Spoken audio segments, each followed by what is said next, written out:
livros publicados sobre educação e pesquiso tanto a cultura nas organizações educacionais como liderança dos setores para a educação. E hoje eu vou trazer para vocês, de forma muito objetiva, uma conversa, o que está acontecendo na nossa educação.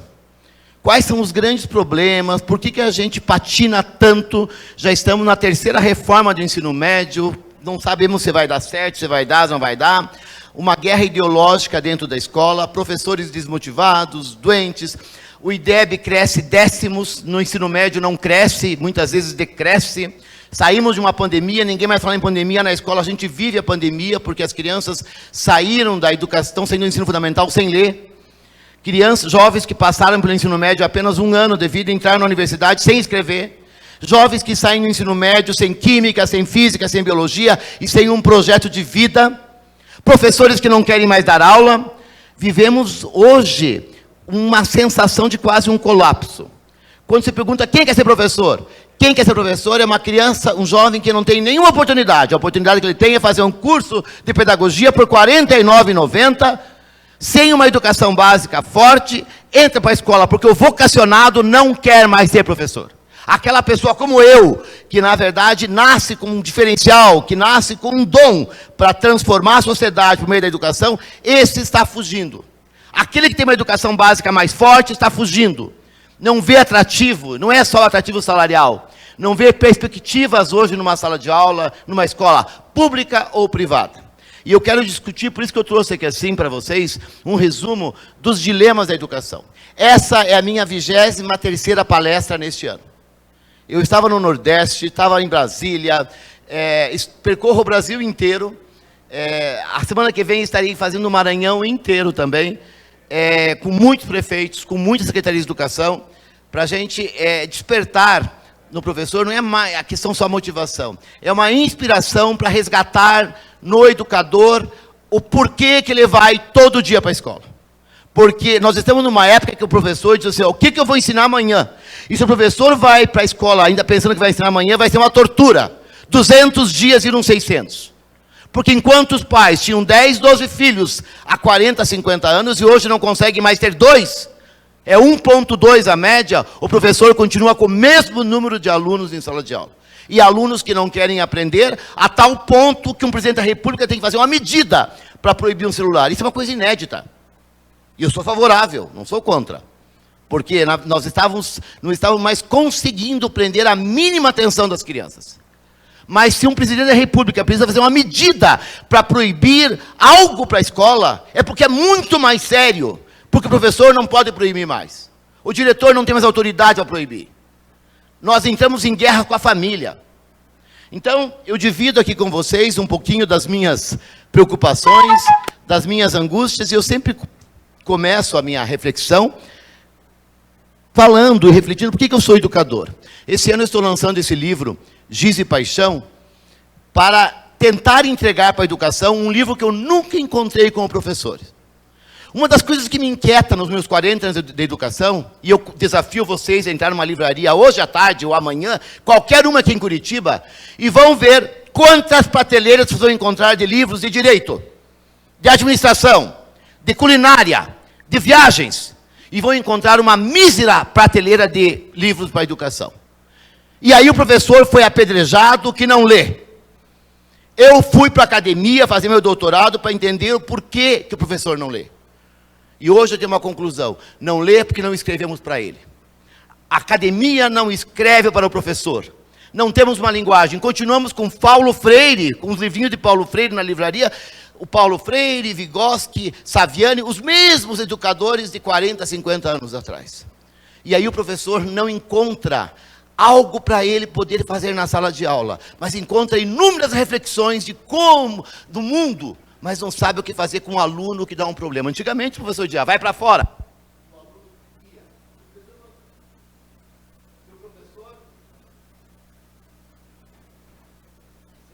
Se o professor mandar o aluno para fora hoje, primeiro que o aluno não vai. Primeiro que o aluno não vai. Segundo que ele perdeu a autoridade, ele tem que ir para fora. E terceiro que ele não pode. Como que eu posso expulsar um aluno da escola pública? A escola particular pode até expulsar para a escola pública. E a escola pública vai expulsar para onde? para o crime, para o tráfico, para a morte? Não tem expulsão. Ou o professor aprende a lidar com todo tipo de aluno, ou não é professor. Não é mais só ensinar geografia, história, matemática, porque o aluno de hoje é filho do traficante. O aluno de hoje da escola pública é filho do estuprador. É filho daquele que não tem condições alguma. Não dá para dizer assim, a escola ensina e a família educa. Eles não chegam educados na escola. Na pandemia, uma criança, viralizou um vídeo, que uma criança gritava para a mãe assim, ó, vá tomar no, e a mãe respondia, seu filho dá. Este é o vocabulário que a criança chega na escola. E a escola e o professor é que vai transformar essa expressão, vá tomar no... Não, você não pode falar isso, porque a criança fala para o próprio professor. Esse é o vocabulário que tem em casa. Na pandemia, quando eles ficaram longe da escola, isso se aflorou. É esse o dilema de um professor hoje. E eu lanço esse livro, Giz e Paixão, primeiro, para apresentar ao professor as questões básicas do Giz. E o meu livro é um livro conectado. Ao final de cada capítulo, um vídeo meu. No livro eu coloco o Giz, a parte racional da aula, a tecnologia, o conteúdo. No vídeo eu ponho a paixão, porque eu descobri que giz algum escreve sem paixão.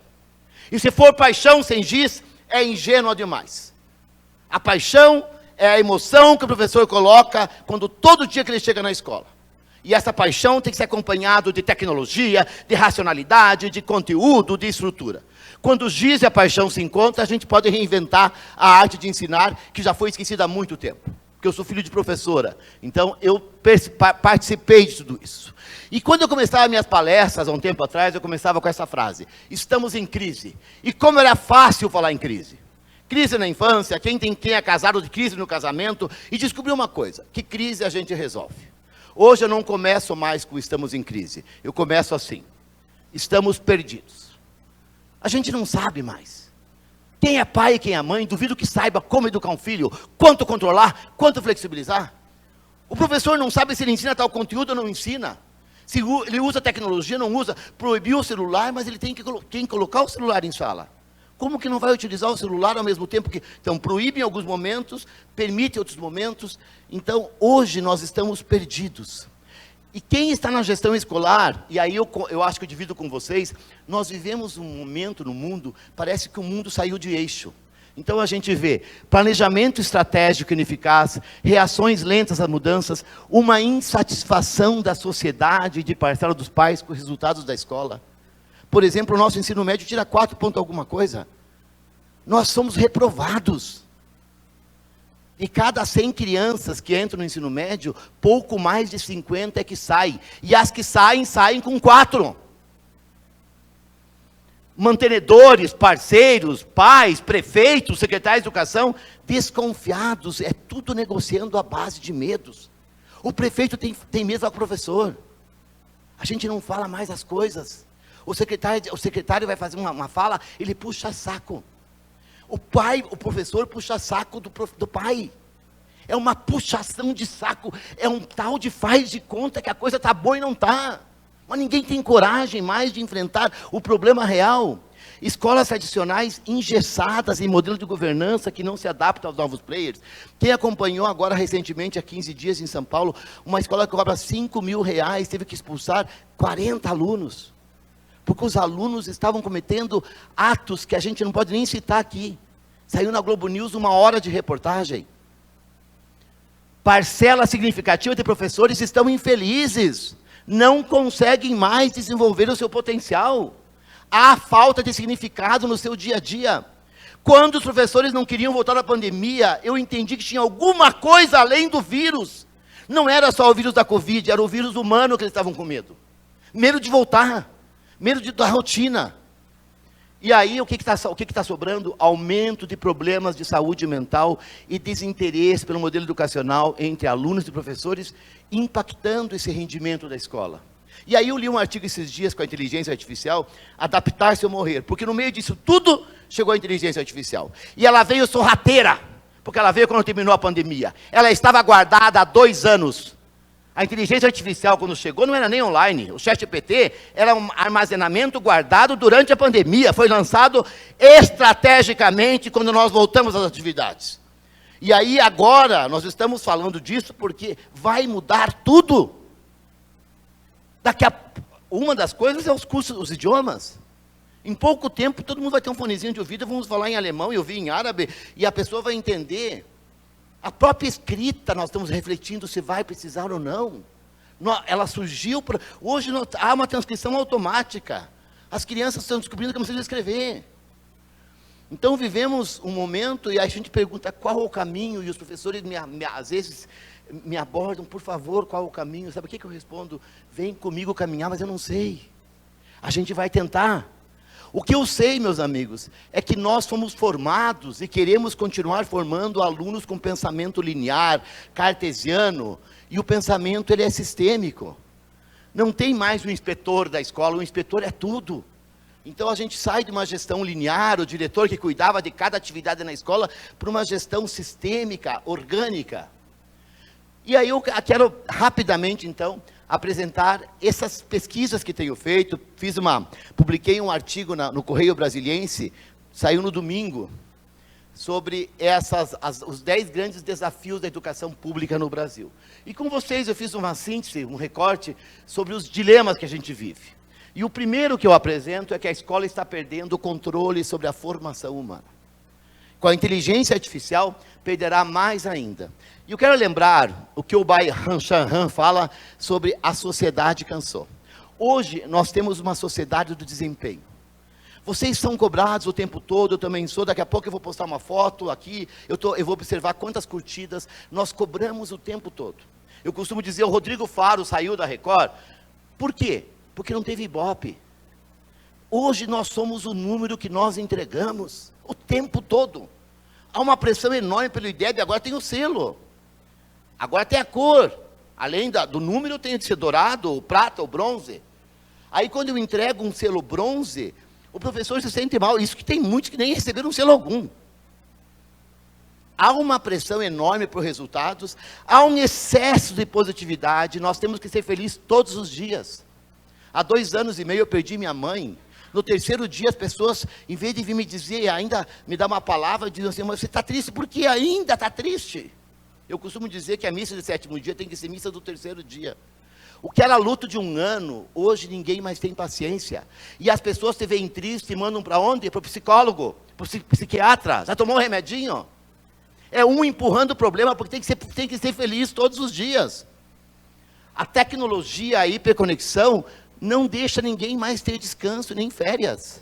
É o barulhinho dizendo, chegou mensagem, se você não responder, instantaneamente você é cobrado.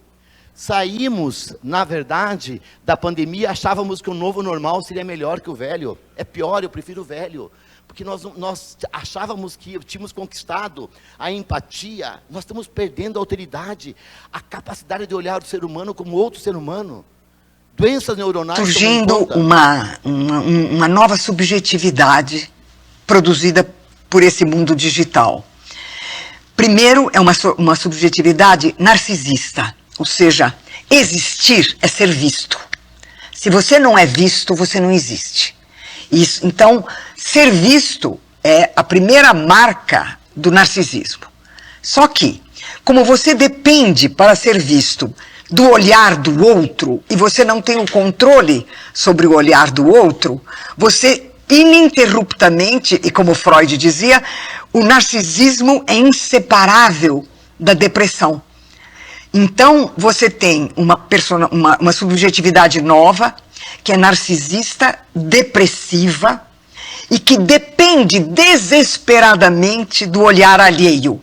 E por isso ela depende do influencer, do coach, do não sei quem. Ela depende desses olhares todos que garantem que ela existe.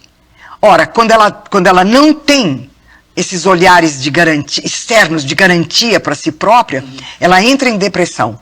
E eu não sei se você sabe, há estudos do aumento gigantesco da taxa de suicídio entre os jovens no mundo inteiro. Eu costumo dizer aos professores que 7 profissões impactam o mundo pela identidade. E que nós perdemos isso. E eu vou citar aqui rapidamente. 7 profissões que impactam multidões. E eu começo pelos escritores. Muito do que eu sou que eu li. Então, portanto, o escritor tem um poder enorme de escrever um trecho. 5 linhas de Fernando Pessoa muda uma pessoa em algum comportamento. Os escritores têm um poder enorme, os jornalistas têm um poder enorme de mexer com a ideologia. Quem não lembra do Boechat, mexendo com nossas crenças? Os comunicadores, quantas pessoas foram mais felizes da vida com Silvio Santos? Quantas pessoas estão agora de manhã esperando o Bom Dia Dona Maria Braga para ser feliz? Olha o poder dos comunicadores. Olha o poder dos artistas. Recentemente eu fui assistir o filme da Fernanda Torres, estava em Recife. Eu estava na poltrona do cinema, eu não queria me levantar, porque eu estava me transformando. O artista tem um poder enorme de transformar. Vamos lembrar da Beth Carvalho, cantando a música do Cartola, As Rosas Não Falam, Simplesmente as Rosas Exalam. Quantas vezes você ouviu essa música e você se transformou por dentro? Olha o poder do artista e do escritor. Eu já falei 5 categorias. Falei dos escritores, dos comunicadores, dos jornalistas, dos artistas, dos escritores. Eu quero trazer uma 6ª categoria, os políticos. Os políticos têm uma capacidade enorme de transformar o mundo. As pessoas esperam ansiosamente para o próximo presidente, o próximo prefeito, o próximo governador. Elas são dependentes da felicidade do político. E o político, o grande político, ele imprime a identidade dele, é o sonho dele. Ele passa a não sonhar mais a família, ele sonha a cidade, ele sonha o estado, ele sonha o país. 5 categorias, deixa eu trazer a 6ª, os religiosos e as religiosas. Quantas pessoas que vão na missa no domingo, vão num culto, ou vão ouvir um monge, aquele religioso tem um poder de curar a alma. O religioso atinge multidões. E aí eu falo para os professores, subam no palco, porque nós somos a 7ª categoria. E todas as outras 6 passaram pelas nossas mãos. Ninguém fica mais tempo com o ser humano nessas profissões que o professor.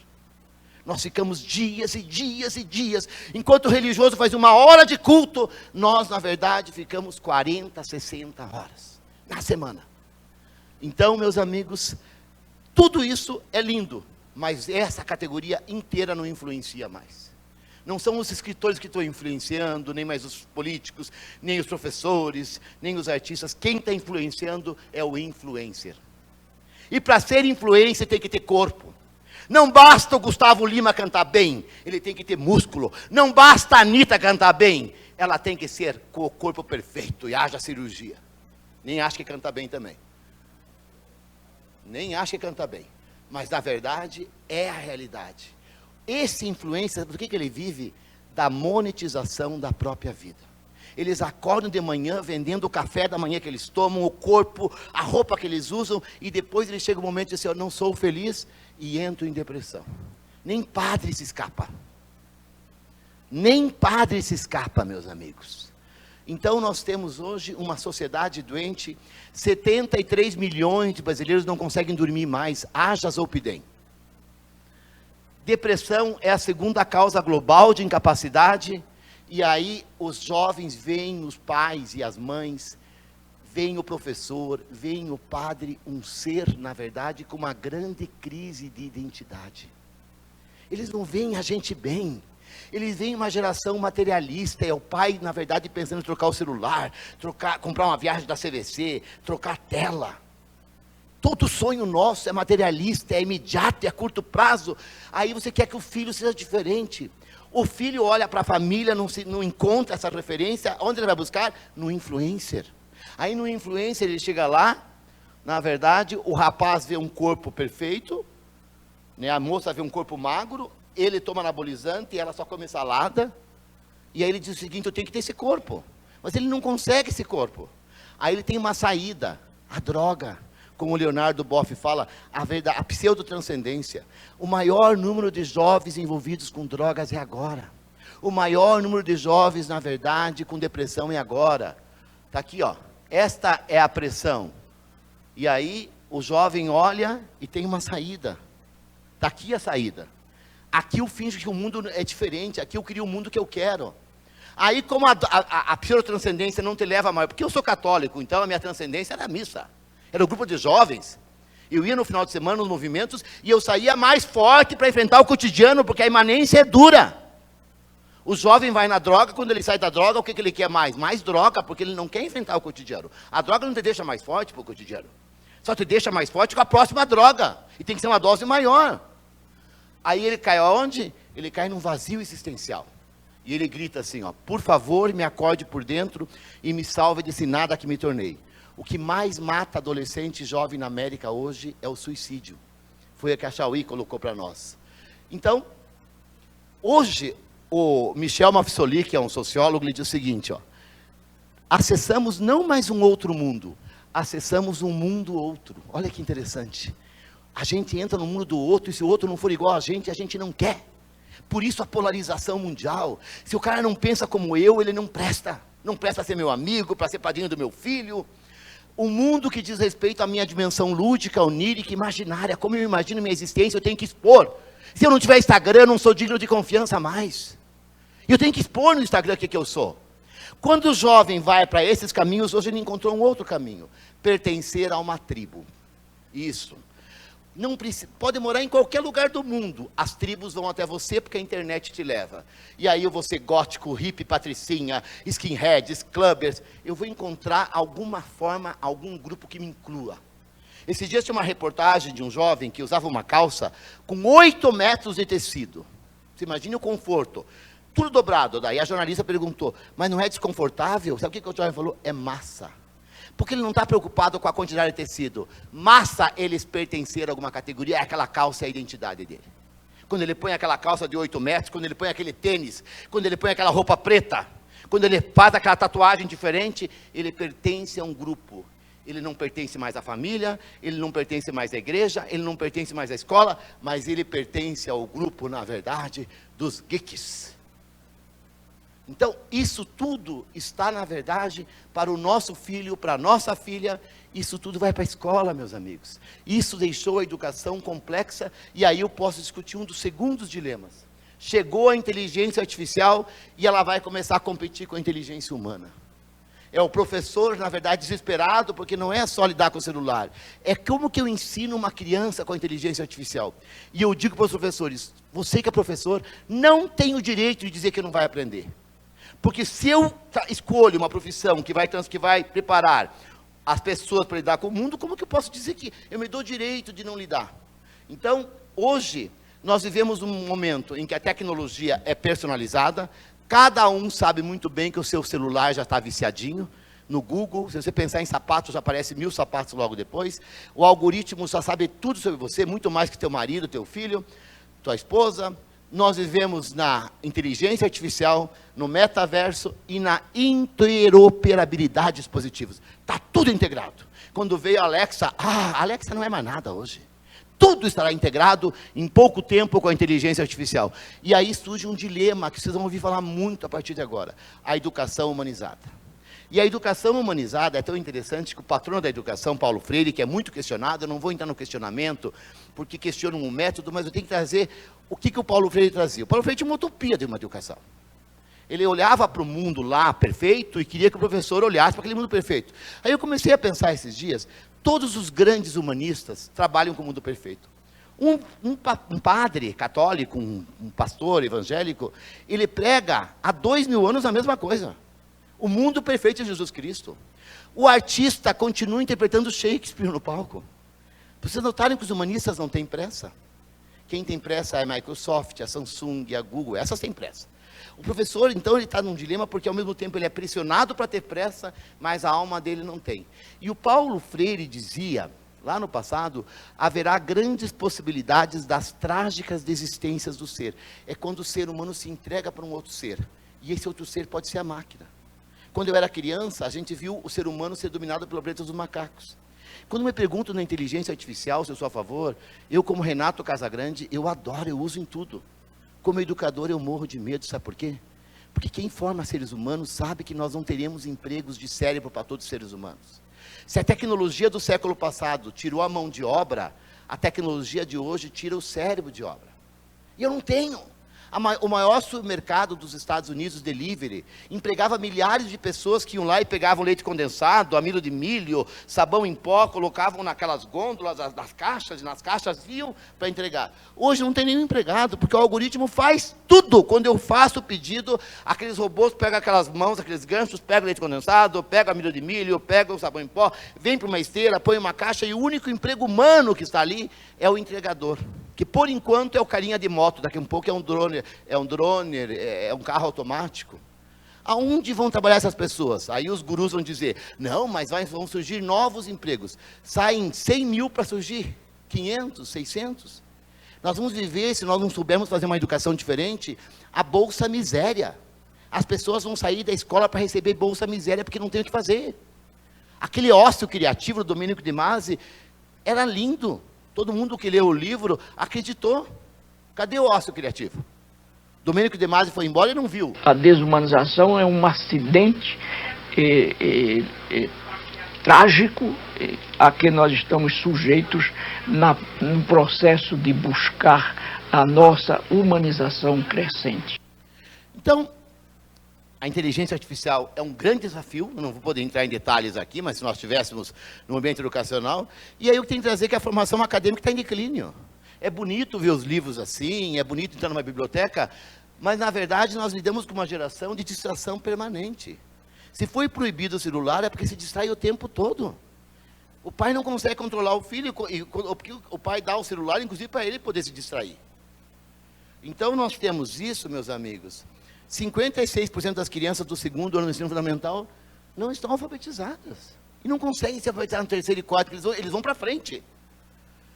E nós temos uma geração que está aqui, ó. Um grande número de alunos estão saindo com isso aqui no cérebro. Olha como que nós saímos. Olha como eles estão saindo com TikTok, com Instagram, com não sei o que lá. Porque eles não querem mais escrever, eles querem que o Google escreva por eles. Quando eu era estudante, a minha professora de geografia me fez decorar todas as capitais dos países da África. Eu decorei todas, quando caiu na prova, eu esqueci todas e nunca mais utilizei. E aí ficou aquela ideia que conteúdo não é importante. Conteúdo é extremamente importante. O professor é um curador de conteúdos. Eu não preciso mais decorar as capitais dos países da África, porque isso o Google me dá. Mas eu tenho que entender onde está a África, como que ela está. É inadmissível uma reportagem que saiu agora, no mês de novembro, que 20 jovens que tinham todos ensino médio não sabiam o que era 15 de novembro. Foi perguntado para eles, numa reportagem, uns diziam, acho que é o dia de um santo, acho que não sei o que lá, porque ninguém está aí com 15 de novembro, 7 de setembro, quem foi proclamar a independência, porque alguns dizem assim, conteúdo não é mais importante. Como não é importante? Eu quero conversar com o Edmar, eu quero que o Edmar tenha um offline forte. O professor tem que formar um bom offline. A pessoa tem que ser sem Wi-Fi. Senão, meus amigos, a inteligência artificial vai comer você. Porque vira tudo clichê. Eu tenho que ter um cérebro para discutir, eu tenho que ter uma inteligência humana que converse com uma inteligência artificial. E para isso eu tenho que ter repertório. Tanto vocabular, quanto, na verdade, de conteúdo. Então é fundamental nós entendermos que o ser humano é híbrido, é online e offline, eu tenho que ter offline aqui dentro. Eu brinco que o meu sobrinho se formou em medicina no ano passado, e ele ficou 2 anos no ensino remoto, e eu tenho medo de consultar com ele, porque eu sei o que foi o ensino remoto, eu sei que foi muito mais Google do que o livro, e os professores estão perdidos, o que pertence ao Google e o que não pertence, eu digo, dai ao Google o que é do Google, dai ao ser humano o que é do ser humano. Então esse é um desafio muito grande nessa formação. E o quinto desafio é que a educação ficou tão complexa, que não é mais ensinar, ela tem que ser integral, nós caminhamos para uma educação integral, de tempo integral. Primeiro integral, que é a formação integral. Não adianta ser só geografia, história, matemática, então inteligência socioemocional, inteligência volitiva, inteligência do discernimento, inteligência positiva. Ela tem que ser também de tempo integral, porque a gente vê que no tempo parcial eu não consigo mais. Então, caminhamos todas as prefeituras para chegarmos como qualquer país desenvolvido, que a escola é o dia todo. Depois, ela tem que ser inclusiva.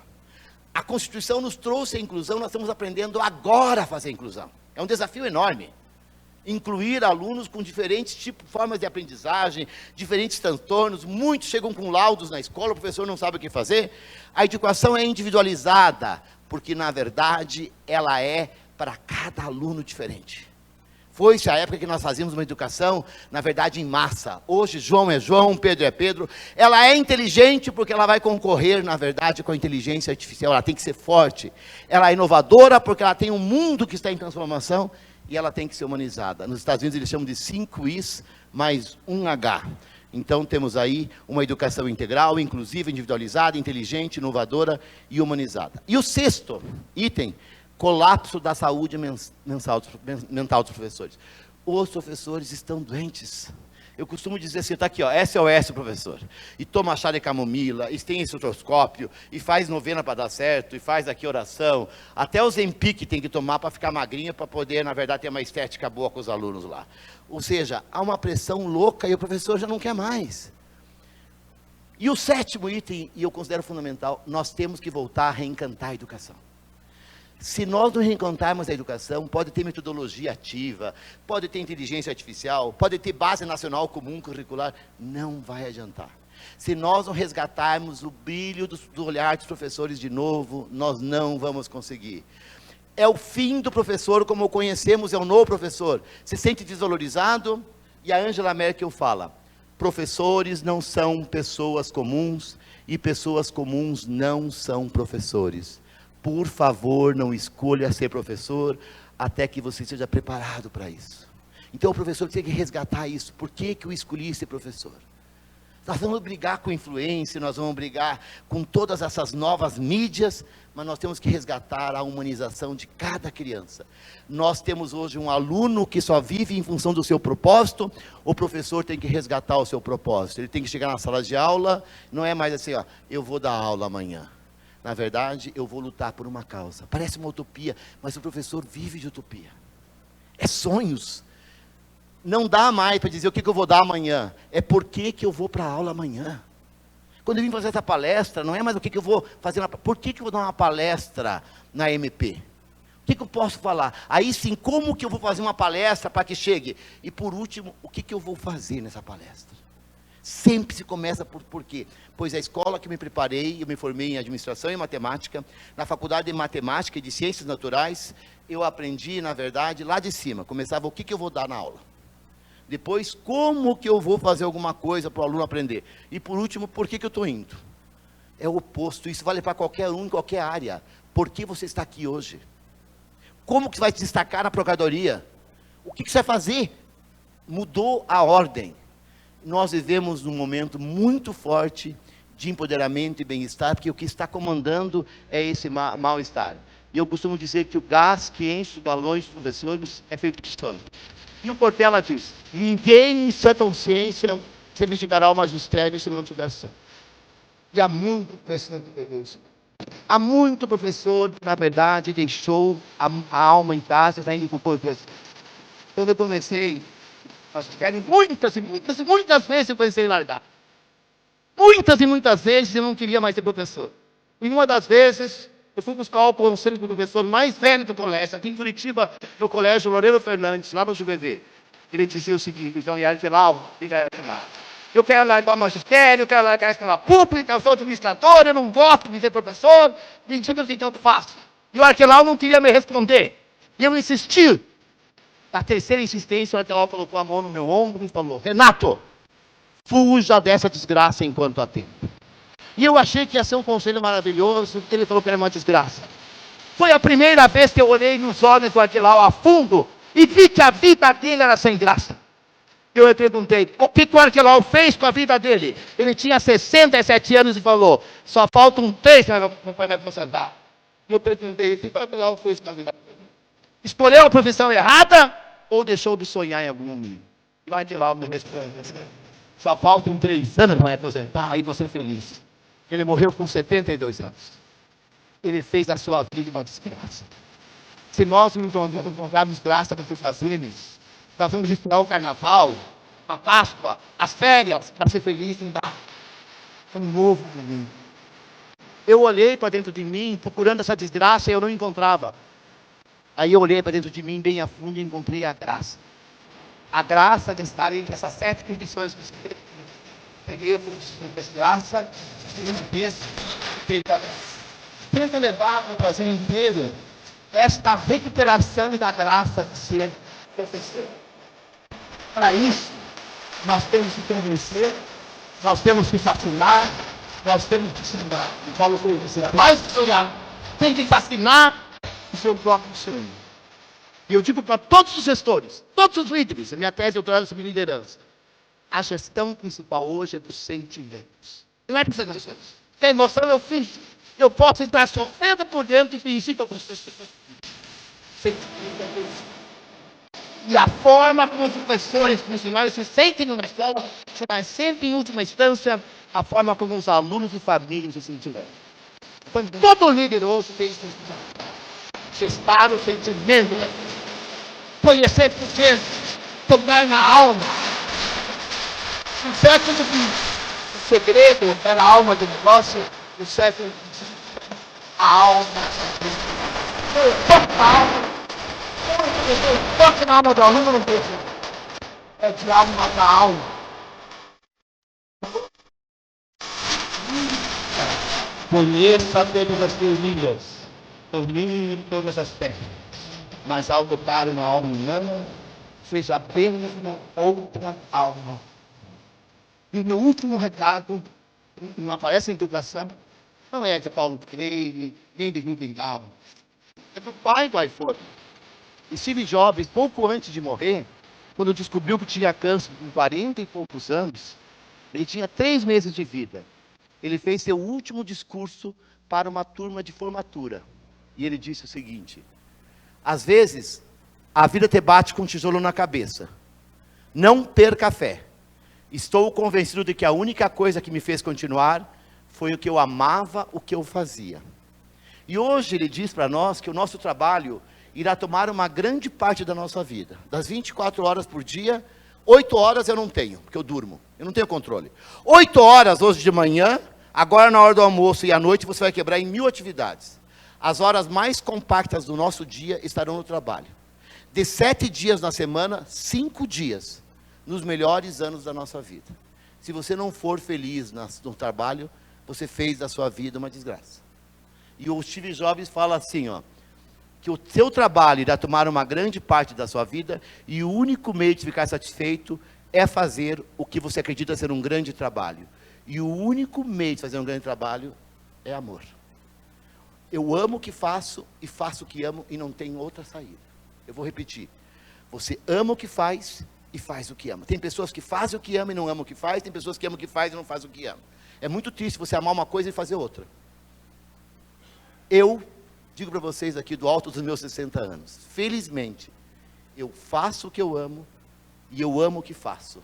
E por isso, eu tenho certeza, o amor é a chama que ilumina e transforma a educação. Sem amor, a educação apaga, com amor, ela incendeia mentes e corações. O meu muito obrigado, que vocês tenham muito amor no coração, sejam realmente iluminados no trabalho de vocês. Sei que vocês não são educadores, mas eu quero aqui cumprimentar cada um e cada uma por esse momento que vocês me deram de audiência. Eu me sinto muito honrado. Muito obrigado. Fica aí o meu contato, Renato Casagrande Oficial no Instagram, e até a próxima. Obrigado, Edmar. Tudo de bom. A Josi vai só rapidinho falar, eu sou presidente do Instituto Casagrande, ela vai apresentar o Instituto para vocês. Olá, pessoal. Então, só contar para vocês um pouquinho do Instituto Casagrande. Opa. Congelado aqui, esqueci. Ele vai arrumar. Hã? Congelou. Que o Renato é o presidente do Instituto, e nós, do Instituto Casagrande, trabalhamos e percorremos o Brasil todo com essa causa da educação, assim como o Renato colocou para vocês. Temos aí uma parceria grande com o CIEDEPAR, com a própria MP. Nós temos aí 3 grandes braços no Instituto Casagrande. O Instituto Casagrande, braço que é um braço mais para a pessoa física.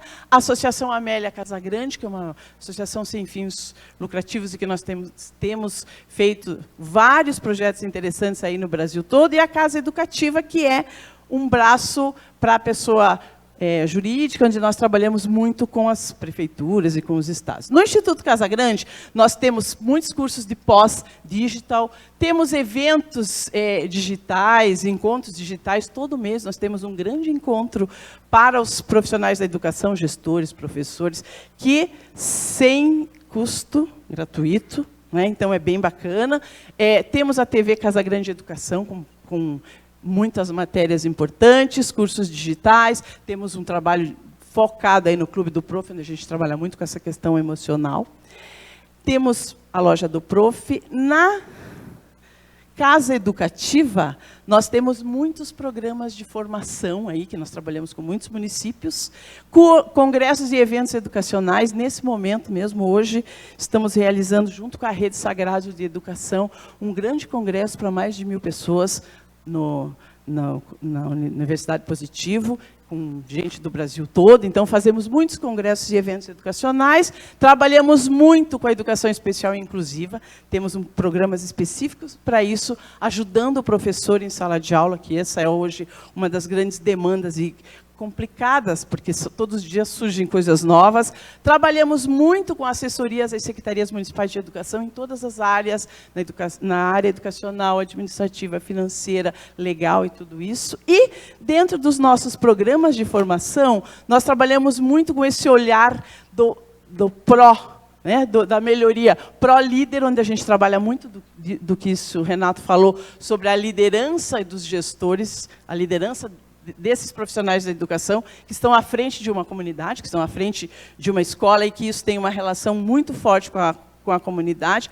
Pró-gestão escolar, onde a gente entra nos fundamentos da gestão, até porque os profissionais da educação vêm todos, na sua grande maioria, da área de humanas, e a gente precisa aprender a fazer gestão, aprender com a administração, com o direito, com todas as outras grandes ciências, como se faz isso. Progov, onde a gente trabalha diretamente com todas as secretarias, estruturando todos esses processos.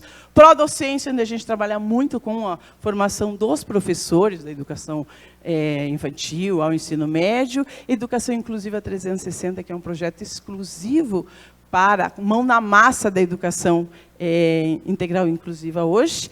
E vou deixar aqui, se alguém quiser conhecer mais do Instituto Casa Grande, um QR Code, um contato, estamos super à disposição de vocês. Muito obrigada, Edmar, muito obrigada. Eu que agradeço aí. Obrigado, viu, Renato Casagrande? Sensacional, hein? Deixa eu chamar aqui o Padilha. Obrigado aí, o Renato Casagrande, toda a equipe do Instituto Casagrande. E a nossa última palestra, só lembrar que palestra no palco, apenas do Padilha, agora compras locais. Depois da sequência tem o almoço e aqueles que quiserem voltar, né, depois do atendimento presencial. Vamos ouvir aí compras locais, gente. Importantíssimo. Você que é advogado, você prefeito, acompanhar aqui a parceria do Sebrae. E após o almoço, aqueles que quiserem ter atendimento preferencial, bacana, a gente vai estar aqui. Aqueles que quiserem retornarem, também estão à disposição. Depois o pessoal da MP vai mandar o certificado, tudo certinho, né, que todo mundo credenciou aí, tá? E aqui ao lado tem um restaurante, pertinho aqui. Alguém quiser almoçar aqui em outros lugares também, né, estão sempre abertos. Deixa aqui o Padilha, do nosso querido Sebrae, compras locais. Obrigado, presidente Edmar. Obrigado pelo convite, tanto a você como toda a equipe aí da MP. Bom dia a todos. Eu prometo que eu vou ser rápido, objetivo, até porque não tem como competir com uma palestra, e não é esse o objetivo, tão boa como a do Renato, mas competir com o horário de almoço é a coisa mais complicada que tem, né? Então eu vou ser bastante objetivo e principalmente para poder mostrar que o que eu vou trazer aqui são algumas possibilidades que elas não terminam aqui. Nós temos a possibilidade depois de continuar, e o Sebrae está participando aí de muitos trabalhos na maioria das prefeituras do estado do Paraná.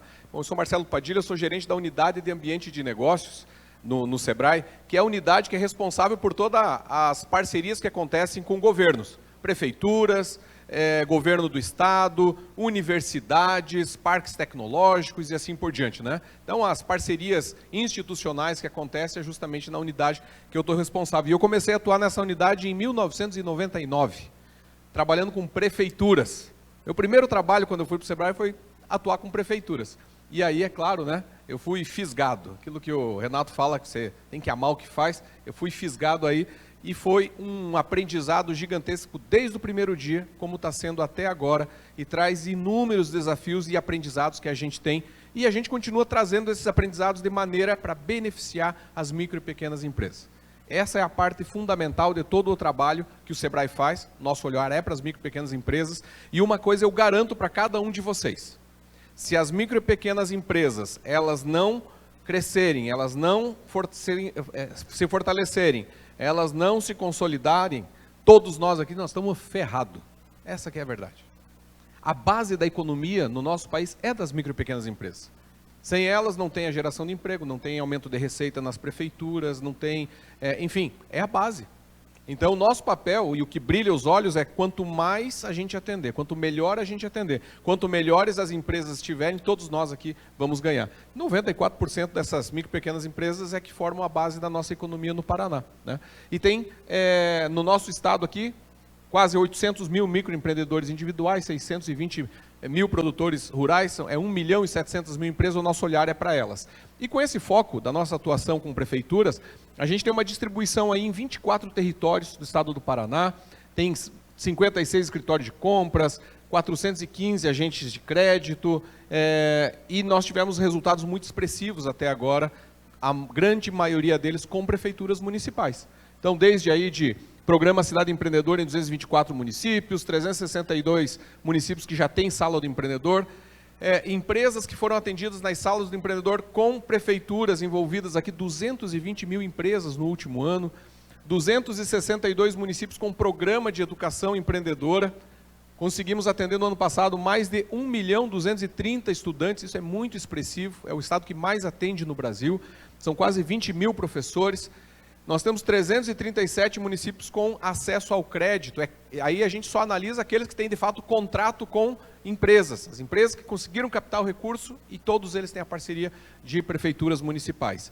42 ecossistemas locais de inovação, um esforço gigantesco para a gente transformar o estado do Paraná no estado mais inovador do nosso país. Já é considerado, mas a gente consegue, através dos nossos indicadores, ver que tem muito ainda para avançar. E aí, o ponto principal, né, da nossa conversa aqui, que é compras públicas. E que nós conseguimos, nos últimos anos, aumentar esse número significativamente, tendo aí um volume de praticamente 10 bilhões de reais, onde foi comprado de micro e pequenas empresas. Esse é o nosso foco e esse é o nosso incentivo. Porque se a gente incentivar que as compras públicas, elas aconteçam localmente, é o sonho da casa própria. Esse dinheiro que ele sai da prefeitura ou de qualquer comprador público de um município e permanece ali naquele local, esse dinheiro ele circula várias vezes, no mínimo 7 vezes. Alguns dizem que é 11, mas é no mínimo 7 vezes. Isso faz com que aquela economia do município, você consegue multiplicar o valor que a prefeitura está deixando no seu local, aí no seu município, no mínimo 7 vezes. Isso gera mais emprego, gera mais renda, gera muito mais arrecadação para o município e assim por diante, né? Então, isso traz um impacto gigantesco e esse é um trabalho que a gente tem dado um foco muito grande, principalmente a partir de 2012. A Lei Geral da Micro e Pequena Empresa trata desse tema em 2006, falando para dar o tratamento diferenciado e favorecido para as micro e pequenas empresas, e com o tempo foram criando formas de fazer isso, e hoje nós temos uma série de experiências positivas nesse sentido, e que no curto espaço de tempo, algumas eu vou compartilhar com vocês. Então esse número já foi muito menor, já foi um número muito pequeno, mas mesmo quando ele era pequeno a gente valorizava ele, porque a gente sabia que ele podia aumentar, e nós podemos aumentar muito mais. Nós temos alguns programas que ajudam no município a implantar esse tipo de trabalho, como o programa Cidade Empreendedora, né? E a gente tem isso como foco justamente para melhorar os indicadores do estado do Paraná. Então, tudo que a gente faz lá, a gente utiliza inteligência de dados, tudo. E principalmente de compras, nossa base de informação é o Tribunal de Contas. Quando a gente fala de compras, o Tribunal de Contas é o nosso parceiro. Ele que nos ajuda a trazer as informações e a gente analisar que programas podem ser aplicados dentro das prefeituras ou aplicados nos municípios. Então, nós utilizamos aí diversos indicadores para isso, né? Algo que é importante a gente falar, que está aqui, é um pouco do nosso cenário das compras no estado do Paraná. Comentei ali sobre os praticamente 9,2 bilhões que aconteceram de compras. Esse número está sendo atualizado, até amanhã saiu o número atualizado de 2024. Mas a gente tem uma série histórica para ver como isso acontece. E a gente sabe que esse número é maior, porque esse 9 ponto alguma coisa é só dos municípios. A gente não trouxe aqui o que ainda tem do governo do estado, é um trabalho grande, nós estamos fazendo com eles também. Ano passado foi criado aí o decreto das compras regionais, o novo planejamento de compras do governo do estado, que a gente tem contribuído com eles, né? Então, a gente tem aqui uma série de informações que dá para mostrar como é possível sim aumentar esses números aí. Aqui um pouquinho dos gráficos para mostrar, né, o quanto tem evoluído da questão tanto das compras das MPS, mas principalmente aquelas que são do local. E aquelas que são do local, nós também imaginamos que alguns municípios isso tem limite. Você vai chegar até um ponto, você não vai passar mais do que aquilo. Por quê? Porque você não tem todos os tipos de empresas que fornecem tudo que o município precisa.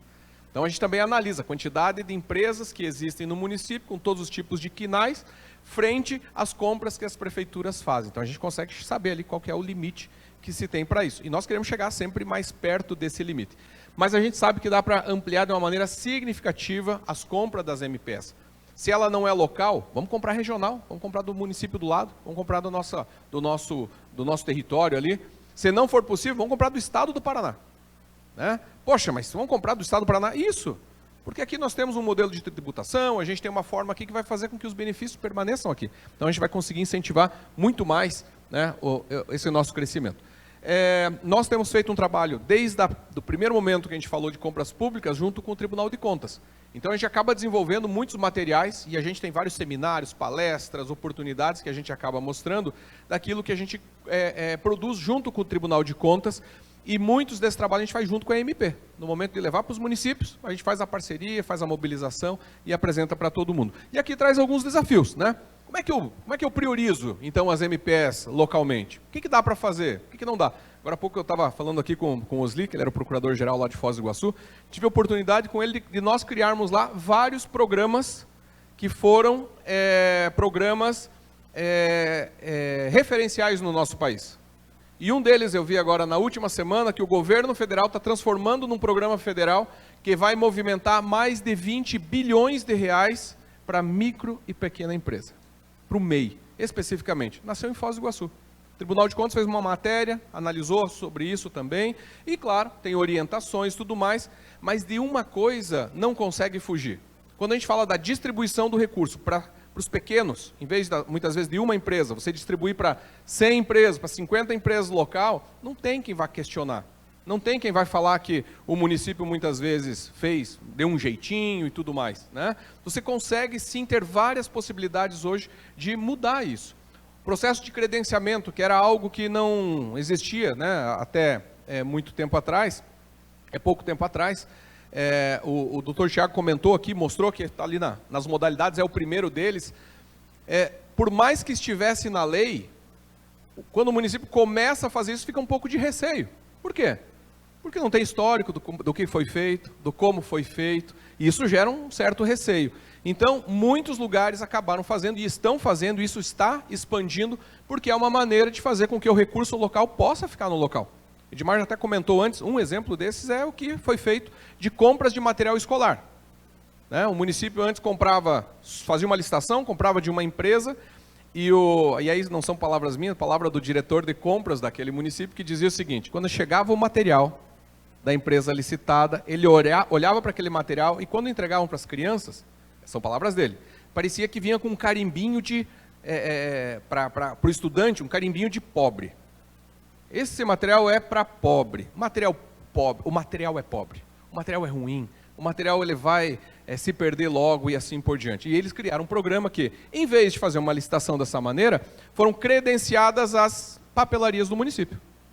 E tem um processo de definir qual que é o valor, pesquisa de preço e tudo mais. Cada criança do município recebe um cartão que ele compra no município nas empresas que são cadastradas, são credenciadas. Em vez, e aí uma preocupação que era, e quanto aos valores, será que a papelaria não vai subir? Não. O estudante, junto com seus pais, e aí tem os moleques lá de 8 anos, 9 anos, 10 anos de idade, que junto com seus pais vão numa papelaria, fazem um orçamento, vão na outra papelaria, fazem um orçamento e ele escolhe onde ele quer comprar. O município não precisa se preocupar com isso. Ele escolhe, ele tem um limite de valor que ele vai comprar, e lá ele vai comprar o caderno com qualidade, com a capa, com o desenho que ele se identifica, que ele gosta, com a cor que ele quiser. Ou seja, dando a possibilidade para que todos tenham e possam fazer escolhas. O município, com isso, conseguiu ter um impacto tão grande na economia. No primeiro ano foram 4 milhões, no segundo ano já foram mais de 5 milhões de reais, que são recursos que ficaram no município. Os bairros com papelaria tiveram que contratar mais um funcionário e assim por diante. Nós temos agora mais experiências, tem, por exemplo, credenciamento de combustível. Prefeitura fazendo rodízio nos postos de combustíveis de um município. Existe essa possibilidade e já está acontecendo. Então, estou trazendo aqui alguns exemplos, eu prometi que eu ia ser bastante objetivo, e existem inúmeras outras possibilidades. É claro que muitas vezes nós ficamos presos em da maneira que sempre foi feito, a maneira que a gente acha que tem um pouco mais de segurança, mas hoje nós precisamos transcender um pouco essa barreira e analisar se de fato há essa possibilidade, tomando todos os cuidados legais. Semana passada, Edmar, nós estivemos lá em Foz do Iguaçu, no evento do Paraná Mais Cidades, que foi o maior evento de lideranças públicas do Estado do Paraná, a MP, junto com o SEBRAE, o Governo do Estado e a Assembleia Legislativa, que promoveram esse evento. E no stand nosso, o que mais eu recebi foi de questionamento sobre compras públicas. E aí, a lei diz isso, mas eu posso fazer? Não é se eu posso, é como é que eu vou fazer. Eu posso fazer com pagamento diferenciado para compra local, para as empresas são locais, eu posso pagar mais? Pode ou não? A lei diz que eu posso. Mas posso em quais circunstâncias, em que momentos? Então a lei ela mostra muito o que fazer, mas ela não diz como fazer. E a gente consegue auxiliar, consegue orientar muito nesse sentido, de mostrar como é que você dá o tratamento diferenciado e favorecido sem cair em ciladas, porque às vezes a gente cai em cilada, né? Então, nós temos que ter, sim, quantidade de empresas, tem que criar uma política pública, e aquilo que às vezes você cria uma política pública no teu local para determinados tipos de compras, não quer dizer que isso se replique a todas as compras do município. Tem que tomar o cuidado. Tem alguns tipos de compra que você vai fazer que você não vai beneficiar, né, a sociedade, de maneira geral, se você não tiver com os critérios claros. Então, estou trazendo aqui alguns dos exemplos. O programa lá em Londrina, ele traz muitas experiências interessantes. Foz do Iguaçu também já tem muito resultado. Cascavel tem muito resultado, mostrando a economia que eles têm feito com as compras locais. Eu lembro que um ano o prefeito chegou a comentar que ele conseguiu gerar uma economia, um impacto, favorecendo as compras locais de mais de 250 milhões somente naquele ano. Então, existem muitas possibilidades, e essas possibilidades vocês podem contar conosco. Nós temos um grande conjunto, né, de soluções que nós temos estruturadas para os municípios, e o primeiro deles está aqui, é o Cidade Compras, que é justamente isso. A gente faz uma análise dos municípios e consegue identificar qual é a maturidade. Tem município que está começando com equipe nova, muitas vezes, servidores novos, que precisa iniciar uma preparação nesse tema. Tem outros que já estão no nível intermediário e tem outros que estão no nível mais avançado. Nós temos apoio para todos eles. E principalmente, né, e só para conduzir para o meu fechamento aqui, tem para muitos setores, e o meu foco aqui é olhar para compras. Nós tivemos em 385 municípios no ano passado com parcerias, nós vamos agora para 399, e tem algumas coisas de compras públicas que tem que pensar sobre os desafios. O primeiro deles, são 3, tá? O primeiro deles está com relação à parte externa da prefeitura. Se não tiver parceria para envolver as empresas, fazer com que as empresas de fato participem, de nada vai adiantar o esforço que vocês estarão fazendo para que vocês possam dar um tratamento diferenciado para a micro e pequena empresa. Então precisa ter parceria, precisa envolver a associação comercial, precisa envolver vários parceiros para fazer com que eles, não precisa ser a prefeitura, mas que eles possam mobilizar as empresas para participar. E os outros 2 pontos são dentro da prefeitura mesmo. Um deles está relacionado sim a como você faz os processos de compras. Como é que você dá o tratamento diferenciado favorecido? Como é que você faz um credenciamento? Como é que você cria esses vários mecanismos? Então, existe sim essas várias possibilidades. E o segundo ponto, que é o que mais pega e é o que mais dói para a maioria, né, das prefeituras, é você mudar o procedimento das compras internas, o fluxo dos processos, mudar a maneira, muitas vezes, de fazer as coisas. Tem que sim criar um processo mais ágil, mais rápido, mais efetivo, para você ganhar celeridade, ganhar agilidade e principalmente não ficar dependendo de CPFs muitas vezes. Isso traz uma série de transtornos muitas vezes. Então, há uma possibilidade de você modificar um pouco isso, né? Eu lembro que um trabalho, só para finalizar, que eu fiz com uma prefeitura, que era justamente o maior problema que eles tinham lá é que as compras, todas elas, chegavam com muita urgência e demoravam muito para acontecer, porque você estava sempre entrando numa urgência, na frente da urgência, e daí uma emergência, né? E aí nós criamos uma forma para resolver tudo isso. Nós acabamos com compra emergencial. Olha, é possível? O maior problema era a compra emergencial. Nós acabamos com a compra emergencial. Como? Dando prazo para você fazer todas as compras. Mas como assim? O que é o pré-requisito para você dar prazo para fazer as compras é você ter um planejamento. Se você não sabe o que você compra, tudo vai ser emergencial. Tudo. Qualquer coisa, mas você não planejou lá atrás? Você já não sabia que ia precisar? Garanto para vocês, nós temos um estudo que mostra como fazer o planejamento das compras públicas. 95% das compras de um município Se eu for lá no teu município, eu consigo dizer o que você vai comprar sem eu ter pisado um dia lá dentro da tua prefeitura. Você tem um histórico, já mostra. A base de dados do Tribunal de Contas já te mostra qual que vai ser o seu plano. Então é um processo de organização interna que permite que você possa fazer isso. Então eu estou trazendo aqui muito mais para despertar em vocês e aqueles que já fazem, de motivar e fazer com que possa realizar ainda mais um olhar específico para as empresas locais, para as compras do que o seu município vai fazer, fazendo com que você tenha um olhar específico para a micro e pequena empresa. Se esse recurso puder ficar no seu município, eu tenho certeza que vocês vão ganhar, e muito com isso, o município todo ganha com isso. Tem algumas coisas que não tem como fazer, mas eu garanto para vocês que a maioria delas dá para fazer, né? Sem contar ainda de merenda escolar, de PENAI, PA e outras coisas que na maioria dos municípios já acontece, tá bom? Então, eu deixo aqui o meu contato, se alguém precisar pode me procurar. Tem em todas as regiões do estado, nós temos nossos consultores, temos os nossos escritórios, nós visitamos 100% dos municípios que a gente consegue de fato realizar essa proximidade e nós estamos à disposição com vocês para realizar esse trabalho. E só para fechar, dizendo que nós vamos começar agora no próximo mês os trabalhos da rede de secretários, formação de secretários municipais, da parte técnica e da parte comportamental, junto com o Tribunal de Contas, junto com o Ministério Público, e que vocês são convidados a participar. Obrigado, Edmar, obrigado pela oportunidade, tenho certeza aí que em algum momento, com mais tempo, a gente consegue passar mais informações. Obrigado, gente. Obrigado, Padilha, obrigado a todos vocês. Só para dar um recado, aqui ao lado, né, se quem quiser almoçar aqui perto, saindo aqui do lado esquerdo, tem 2 restaurantes aqui perto, bem pertinho aqui, tá bom? 14h, a equipe aí do Dr. Tontinelli vai estar por aqui para ter atendimento presencial, né, com cada um de vocês a gente possa conversar, a partir das 14h, beleza? Obrigado a todos, obrigado, Padilha, pelo Sebrae. O Sebrae não vai estar aqui, viu? Compras não vai estar aqui, né? Só está o contato ali, beleza?